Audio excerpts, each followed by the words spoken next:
जय जगन्नाथ सांग मैंने बौल अमावास्या जो आमर गईठा गुड़ी पिठा हुए ना से कथार आज गोटे कथा मोर मन पड़गला पिलादिनर ये पौष मसरे शीत दिन पूरा थुरु थुरु शीतर भोग पिठा कर सारापर माँ डाके आसे बाड़ी की जीवा भोग देकी आसवा बाड़ी की माने जो धान बदाड़ी थाए से ही भोग दि जाए।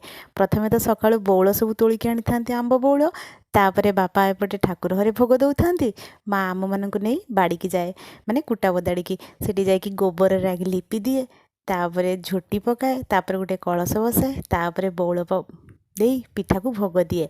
आम सब ता सहित टर्च धरिकी ना लंठन धरिकी जाई थाउ।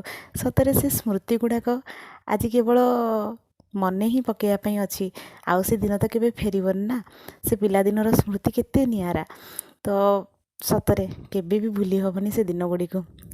आम ओडिशार केते पर्वपर्वाणी 12 मासरे 13 पर्व 12 मासरे 13 पर्व जमती सेमती प्रत्येक पर्वर विशेषता रही और प्रत्येक पर्वरे मध्य पिठापणार बहुत विशेषता रही जमती आमर अष्टमी रे एंडुरी पिठा तापरे होची जमती बौल अमावास्या आमर गईठा गुड़ी पिठा माणबसार आमर दि जाए माँ पाखे मंडा पिठा एमती अनेक पिठा चकुली पिठा विभिन्न प्रकार पिठापणा जदि पिठापणार राज्य कह से होची ओडिशा।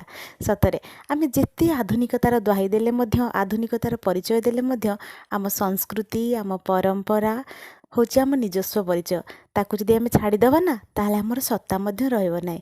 आम जिते दूर रहले मध्य सबुबेले आमे ओडिया बोली गर्व करिवा आ ओडिशार जो परंपरा आ संस्कृति ताकू आपणे नवा।